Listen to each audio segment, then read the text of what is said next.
a world where nuclear war has begun, vampires fought back in super real 3D. What's up, guys? 8K resolution is the topic that we are here to discuss. Is it overkill? Have you ever used 8K resolution? Are you looking at buying a camera and you're trying to debate between 8K or 4K? There's a lot of amazing 4K options. There's less 8K options, but they're there. They're available. Things like the Canon R5 C that I film on is the same price as the Sony FX3. I think it's within $200 right now. That could change over the course of time, and maybe they'll be dead even. Point is that 8K is attainable at the same price point as some 4K models. So you do have to put this on the table. Is the 8K worth it to you? What are the compromises? Well, really, let's just talk about the advantages, because the only compromise is dealing with data. That's it. I mean, data, and if your computer can handle it. And I will tell you my workflow at the end of this, so you could get by on a lesser computer and still potentially work with 8K files. Potentially. You still have to have a quality computer, but not some absolutely insane rocket ship, okay? So what are the advantages of 8K? Why do I say that it is worth it, that it's not overkill?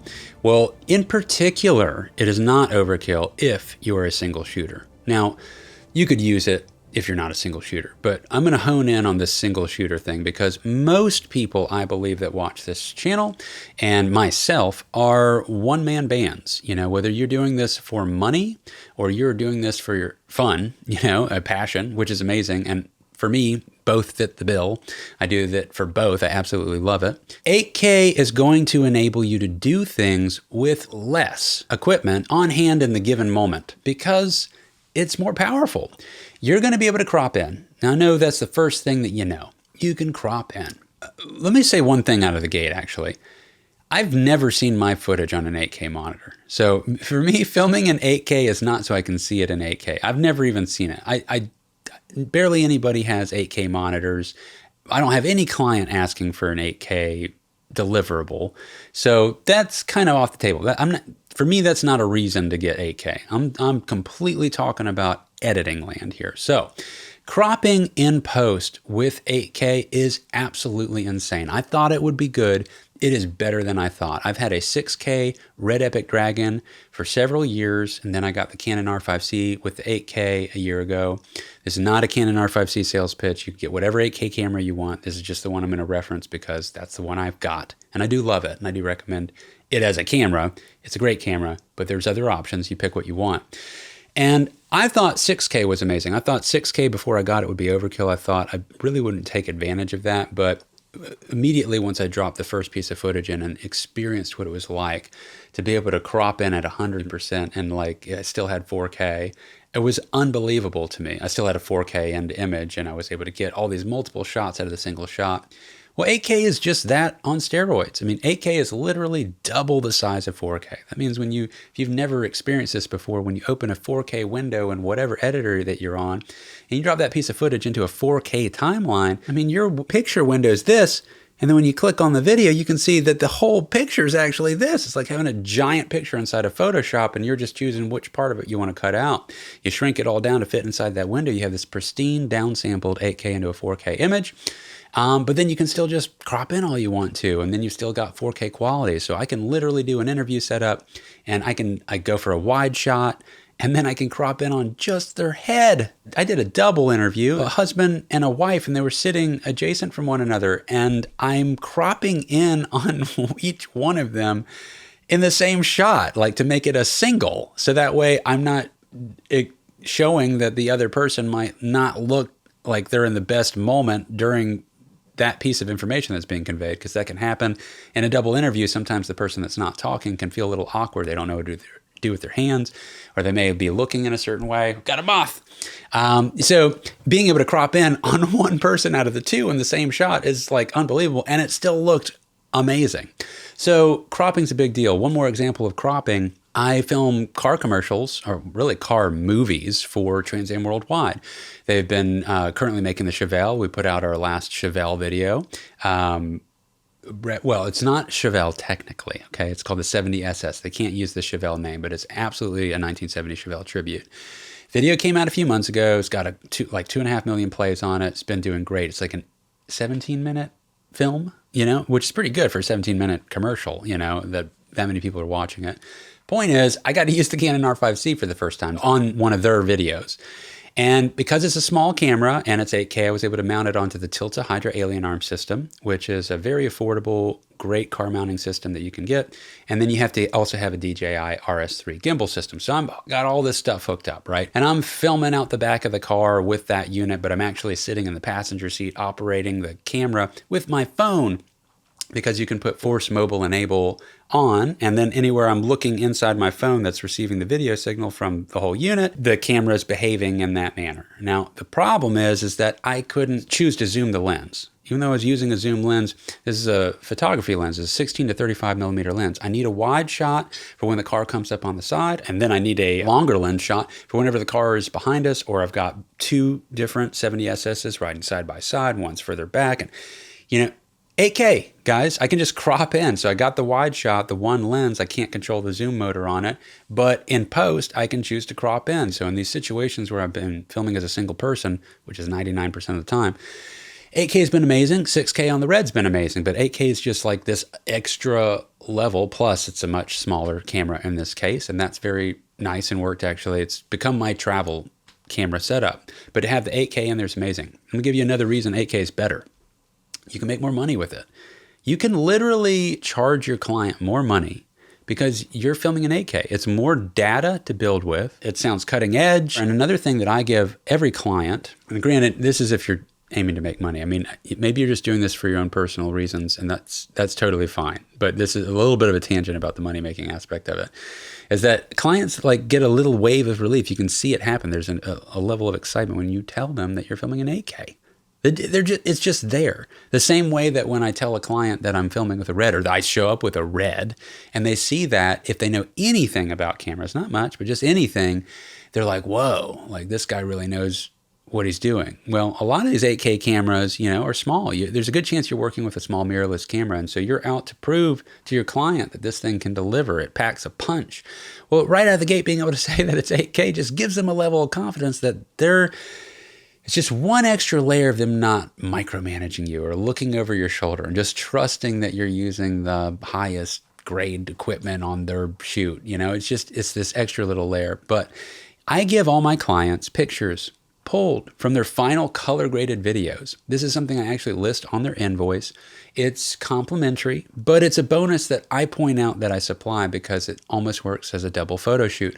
They can then take those photos and use them on any of their advertisement material that they want to.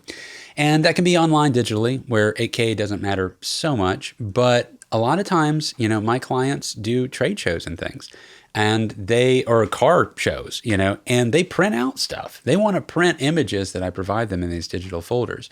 If it's 8K, that goes a lot further for the print. Obviously it does. A much bigger image. That's going to stand up a lot better for print. So they get higher quality, big res photos. That's a big bonus right there. Now, another thing is stabilization. If your camera does have IBIS inside, that's great. You might still find that you need to do some stabilization.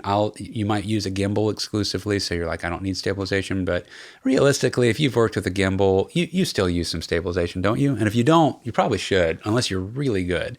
I always put on a little bit of stabilization. I like to put it at an Adobe Premiere. I'll actually oftentimes put it at 2%. That's it, 2%.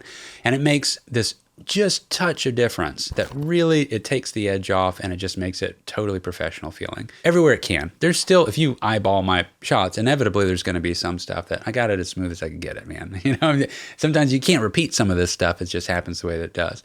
But an 8K image is going to provide any stabilization software with more to work with. And there's not a quality hit.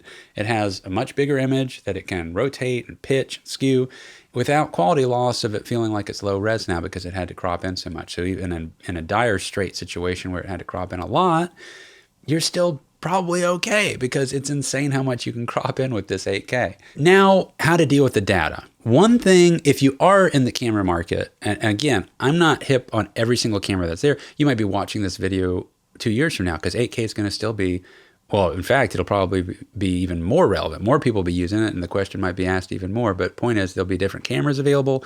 So I don't know. But right now, with the Canon R5 C, it does have dual card slots. I would recommend looking for a camera that can record simultaneously proxies. The Canon R5 C can do that. In fact, it can record full 4K, 160 megabit per second long GOP video files, and those actually stand up really well. So I use those as actual sub-recording backups, but for my computer, that works as proxies. They're light enough that I can just breeze around in my computer, and that's my proxy. But if you need, smaller HD versions of that, you can absolutely do that. You can set the camera to be simultaneously recording these proxy files. Meanwhile, on the main CF card slot, you're recording 8K RAW, or you could be doing H.265. I'm going to tell you right out of the gate, RAW is way easier on my system than H.265.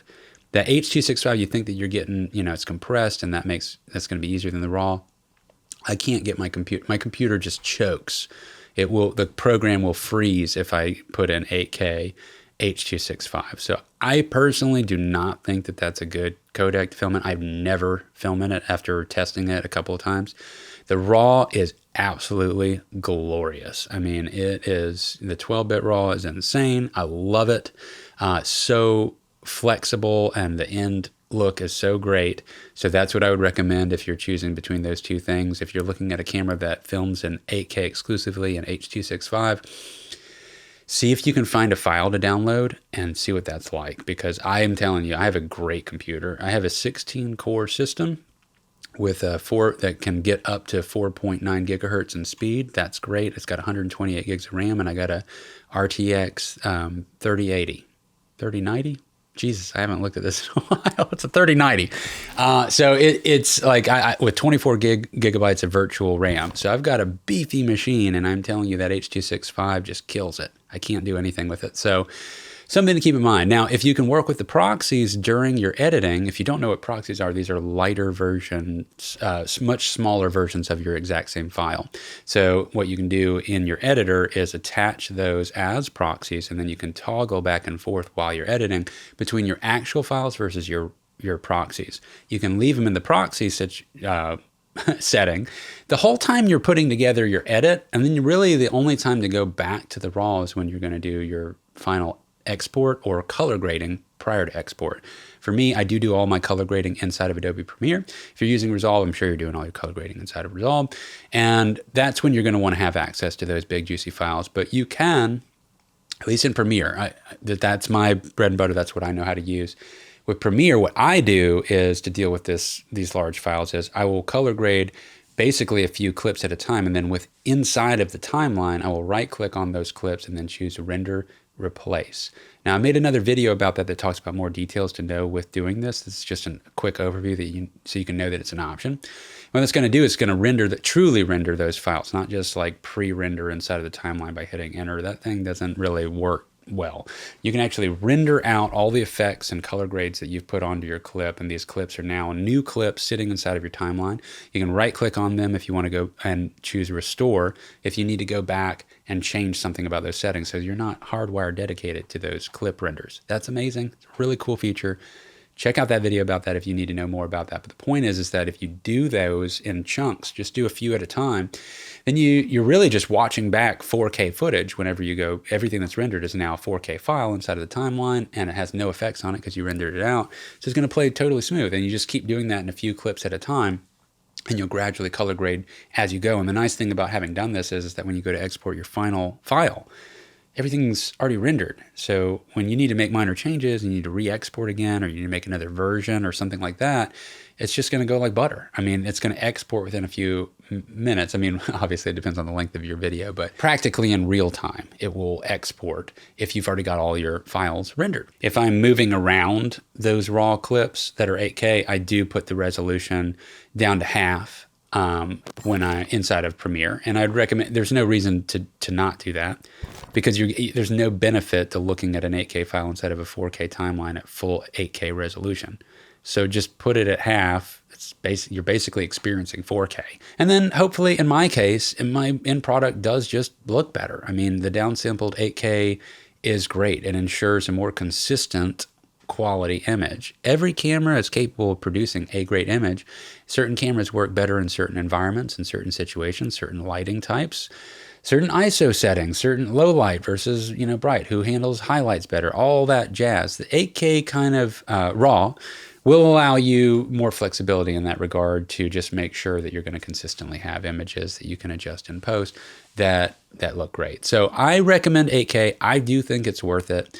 That's my 2 cents. You don't have to get that. Can you get away 4K in closing? Absolutely you can. In fact, you can get away with less than 4K. I mean, just to point out something that people don't really, a lot of people, if you're just getting the cameras, you don't even realize the Arri Alexa that filmed countless Oscar award-winning films, or Academy Award-winning films as well.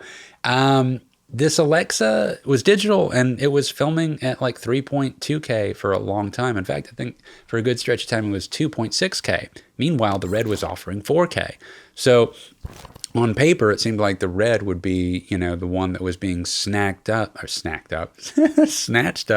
by all these directors and cinematographers to be using. But more people used the Arri because the look has universally kind of decided that it's like the creme de la creme. It's like just that extra little edge of looking more like film. But on paper, this thing was only 2.6K or 3.2K instead of 4K. There is a lot to do with the sensor. And by that same token, you would use that in your argument to defend that 8K from your camera is not just any 8K, it's a great 8K. It's totally different than your phone's 8K. If you have a Samsung phone that films 8K, give me a break. That is not comparable when you actually put this on a screen of any size. That's not on the native screen that it was designed to look awesome on, which is the phone. Once you put this up on a monitor, you start seeing the image differences in this stuff. If you're watching everything on your phone, yeah, it can be hard to tell the difference. But anybody that even watches on a computer monitor, the difference is very large, and the codec's not flexible at all, and it's way over sharpened, and the contrast levels and the color rendition and the skin tones, there's so many things that aren't like a quality sensor. So you can explain that it's not just that it's 8K, your sensor is amazing, and your camera too. These are tidbits that you can offer to people, and they're things that maybe you do or don't know, but I'm throwing them out there. So I endorse 8K. If you can get a camera that has 8K, you'll be totally happy. If you're using a 4K, you won't know what you're missing, but I promise once you do use 8K, you will know what you're missing. So anyway, I hope you found that of some use.